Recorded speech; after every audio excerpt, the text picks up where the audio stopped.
Hi, it's Heather. I'm a certified arborist in Bloomington, Indiana, and today I thought we'd talk a little bit about some things we can be doing in our January gardens. So, one of my pruning customers um, uh, has a lot of sycamore trees, has a lot of ground cover, um, has a lot of everything. And so, since it was really wet this morning, I thought I'd give her a hand with some gardening tasks. And so, one thing I was doing was picking up sycamore balls.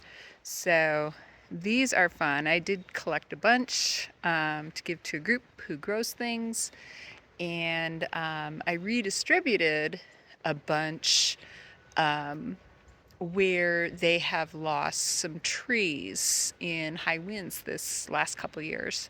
Um, so that's pretty awesome, because I always get so sad weeding trees out, when they've germinated.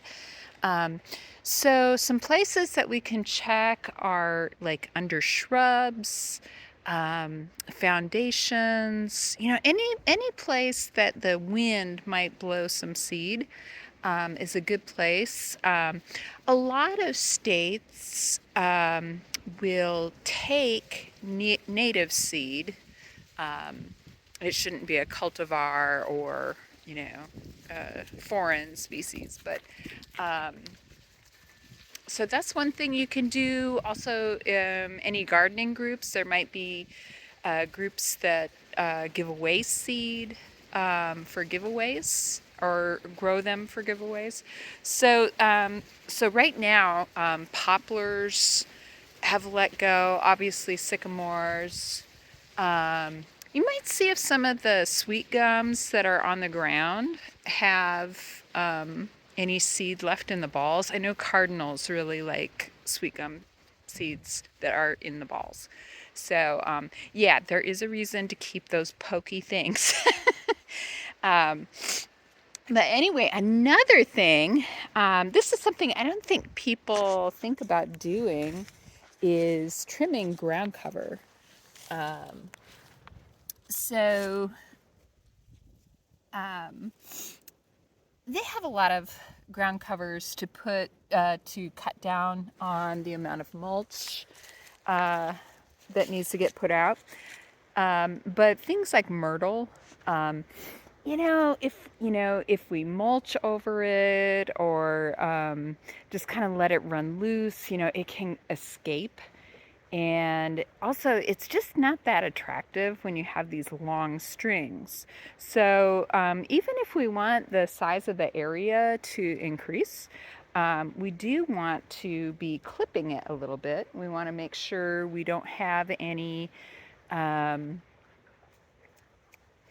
we want to make sure we don't have any of it growing like around trees because it can girdle a tree root.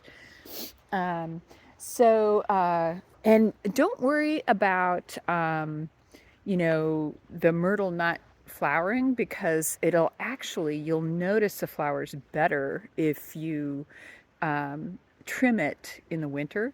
And also, so you can just kind of rake it up with your fingers and then just cut across it with a, a little garden shear or a pruning,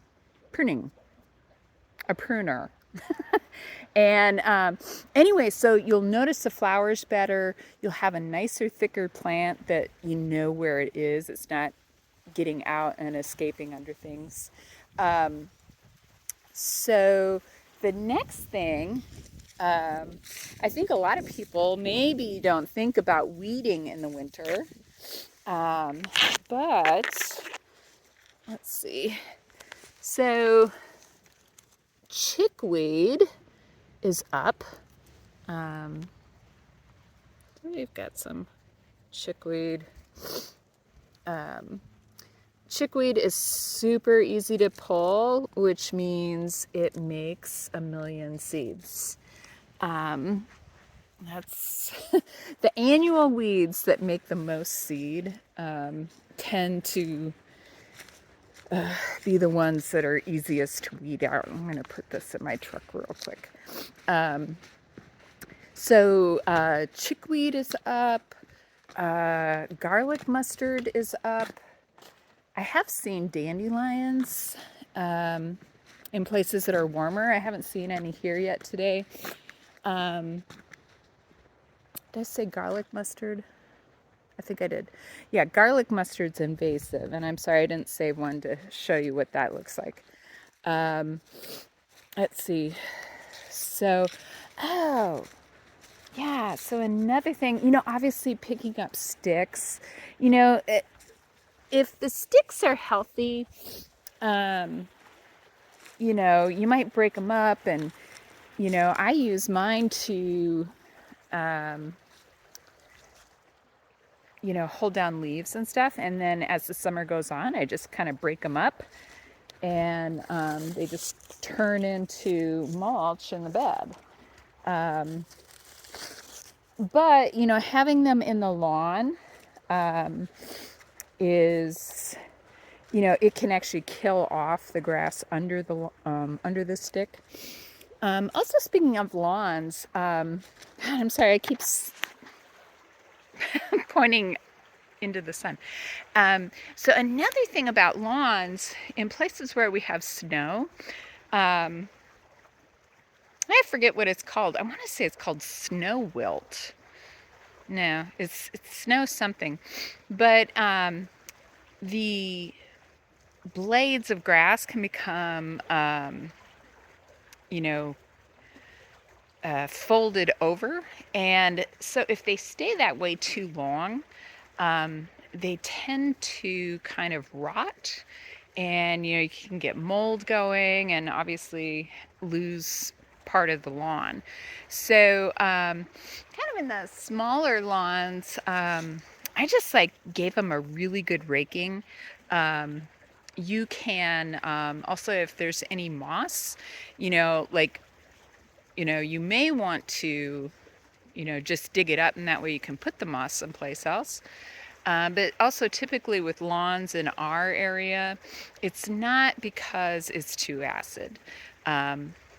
Lawns in Indiana that develop moss, that is compaction. And so, you can do it with a spading fork, and we can talk about that later. Or you can either rent a machine or hire a lawn company to aerate your lawn when it's time, and that will really, it'll help everything: the trees, the beds, the lawn, obviously. But so that's a thing. The other thing, you might check your if you had any new plantings. Yeah, the last time I was here, I know we talked about this. The last time I was here, I saw all the new plantings still had their stakes.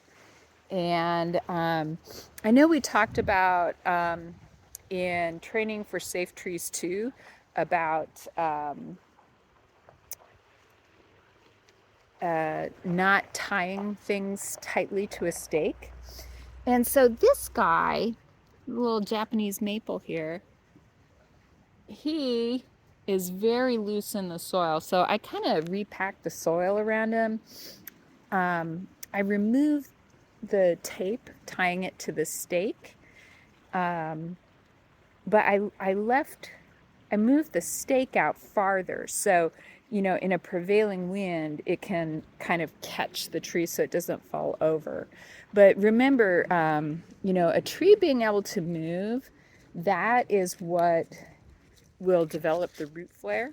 So it's good to go around and check your plantings. So anyway, I think that's what I got for today. There'll be more, and it's a great time to get going on some garden tasks. So because there's other things coming and other more fun things. So anyway, oh yeah. So too, if you live, these guys live kind of in a floodplain. So they have really cool plants because they're in a floodplain, but they also get soil moving around sometimes. So one thing I like to do is I'll take my hand spade and just kind of go around all the trees and kind of also look at perennial crowns to make sure that they didn't get covered up. And we don't want to cut any girdling roots right now, but we can surely keep um, soil off the trunk of the trees. So, anyway, okay, so now I'm done. Have a great day, and we'll talk soon. Bye.